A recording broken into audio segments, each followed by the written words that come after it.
Baik, itu tadi paslon nomor urut 1 sudah menanggapi jawaban dari paslon nomor urut 2. Saatnya kita berikan kesempatan untuk paslon nomor urut 1, calon gubernur, untuk menjawab pertanyaan dengan subtema yang sama. Kami undang kepada Bapak Sofyan Syaf untuk mengambil pertanyaan di fishbowl. Mohon disebutkan huruf apa dan diperlihatkan ke kamera. B. Huruf B. Baik, silakan diletakkan bolanya ke dalam kotak, Pak, dan kembali ke tempat duduk Anda. Masih disegel ya, Bapak Ibu. Amplop masih disegel dan terjamin kerahasiaannya. Bagi pasangan calon mohon disimak pertanyaannya karena pertanyaan tidak akan diulangi lagi.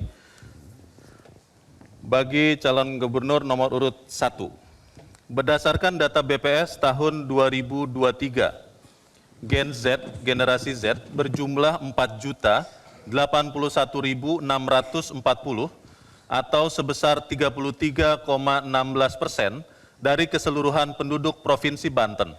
Generasi ini masih rendah literasi dan rentan terkena dampak negatif media sosial seperti minimnya nilai-nilai nasionalisme, perundungan, hoax, ujaran kebencian, ketidakpedulian sosial, individualisme, hedonisme, dan judi online.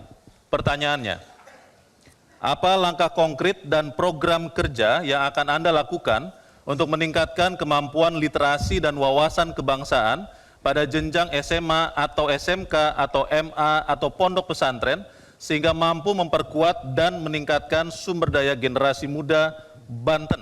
Waktu Anda menjawab 2 menit dimulai ketika Anda berbicara. Silakan.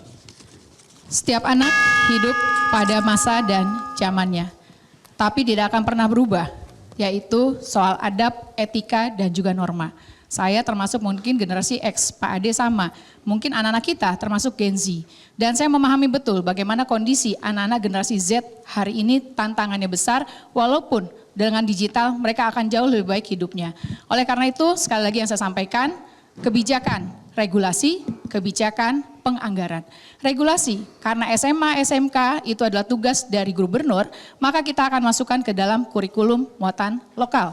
Bagaimana kita mendorong literasi tentang digitalisasi, tentang internet sehat. Bagaimana kita menyiapkan anggaran, terutama untuk SMA, SMK swasta yang belum terintervensi oleh anggaran APBD. Maka tugas kita memberikan bantuan kepada sekolah-sekolah swasta. Pondok pesantren sangat luar biasa. Ini tentu PR bagi kita bagaimana memberikan bantuan kepada pondok-pondok pesantren, perhatiannya bukan hanya pelajaran agama saja yang didapat, tapi wawasan kebangsaan Negara Kesatuan Republik Indonesia. Pancasila adalah ideologi negara. Itu adalah dasar kita yang harus kita pahami, kita pedomani, dan kita laksanakan.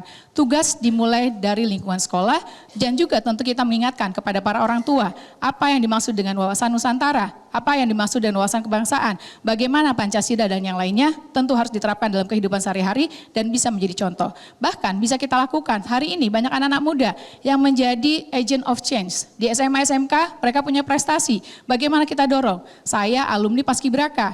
Tentunya bagaimana anak-anak Paskibraka, anak-anak Pramuka, anak-anak yang lainnya bisa menjadi contoh teladan bagi teman-temannya.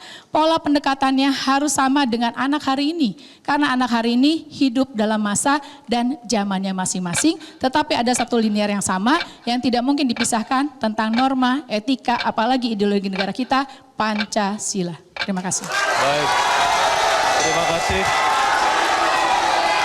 Baik, Bapak Ibu Baik. harap tenang. Mohon tenang, mohon tenang. Baik, Terima kasih. Mohon tenang. Kita lanjutkan ya, Bapak Ibu silakan saatnya untuk calon gubernur nomor urut 2 menanggapi untuk cagup nomor urut 1, waktu Anda 2 menit dimulai dari sekarang. Baik, ini korelasinya adalah tentu juga dengan indeks pembangunan kebudayaan.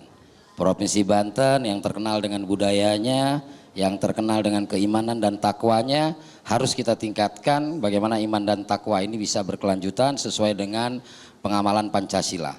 Oleh karena itu terkait dengan perkembangan zaman hari ini di mana digitalisasi, kemudian medsos, kemudian hoak dan sebagainya itu bermunculan, tentu dimulai dari karakter asli warga Banten, yaitu menguatkan iman dan takwa.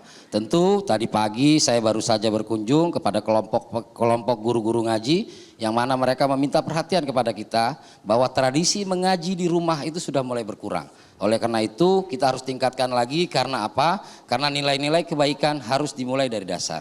Dan tentu kita harus berkomitmen juga memberikan ruang yang besar kepada generasi muda untuk bisa mengekspresikan kemampuan mereka. Maka perlulah kita membuat Banten Expo, perlulah kita membuat event-event olahraga, perlulah kita membuat event-event seni dan budaya untuk supaya merangsang anak-anak muda kita untuk lebih fokus kepada tujuan. Saya pernah merasakan ekstrakurikuler di SMA sebagai pemain hoki, dan alhamdulillah saya pernah merasakan kejurnas dan Porda, dan saya pernah bermain di lapangan alun-alun waktu Porda Jabar ke-5. Ini menandakan bahwa saat anak-anak diberikan kesempatan di sekolahnya, diberikan peluang yang sama, insya Allah kita akan bisa mengurangi potensi-potensi yang dialami oleh generasi masa sekarang.